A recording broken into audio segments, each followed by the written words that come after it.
Mark chapter 9.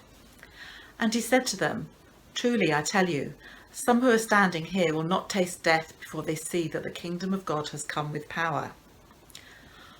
After 6 days, Jesus took Peter, James and John with him and led them up a high mountain where they were all alone.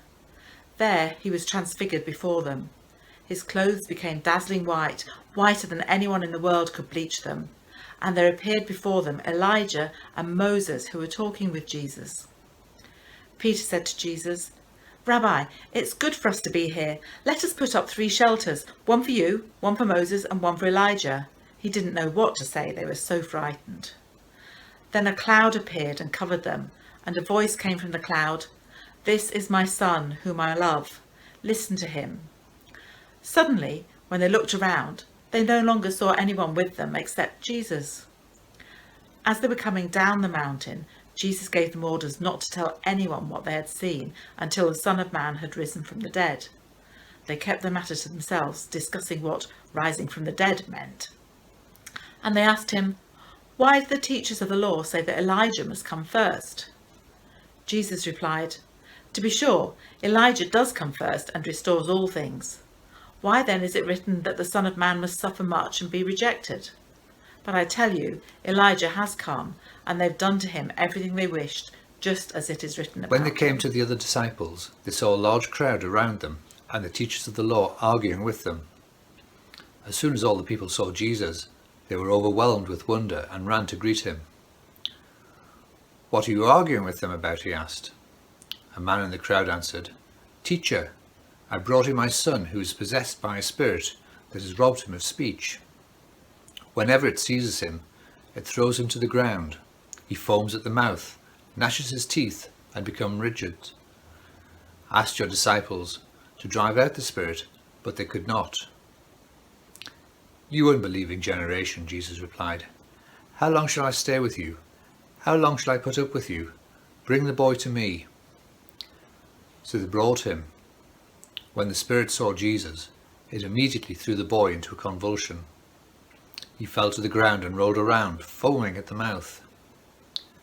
Jesus asked the boy's father, "How long has he been like this?" "From childhood," he answered. "It has often thrown him into the fire or water to kill him. But if you can do anything, take pity on us and help us."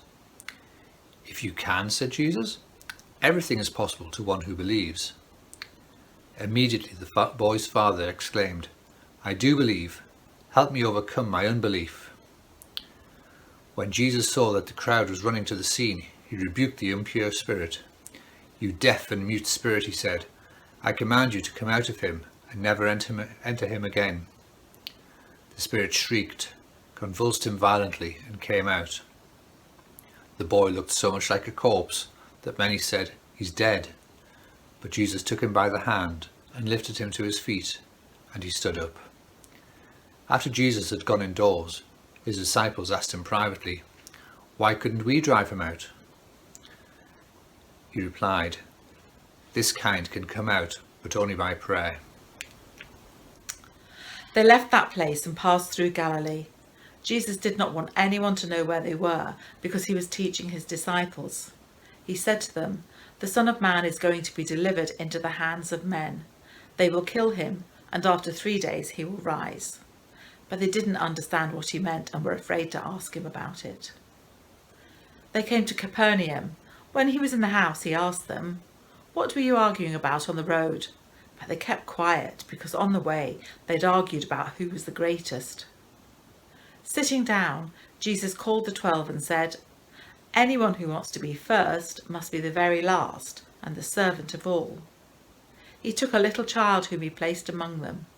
Taking the child in his arms, he said to them, "Whoever welcomes one of these little children in my name welcomes me, and whoever welcomes me does not welcome me, but the one who sent me."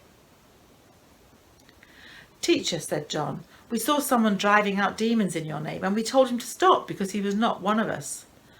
"Do not stop him," Jesus said, "for no one who does a miracle in my name can in the next moment say anything bad about me.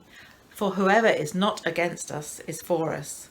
Truly I tell you, anyone who gives you a cup of water in my name because you belong to the Messiah will certainly not lose their reward. If anyone causes one of these little ones, those who believe in me, to stumble, it would be better for them if a large millstone were hung around their neck and they were thrown into the sea.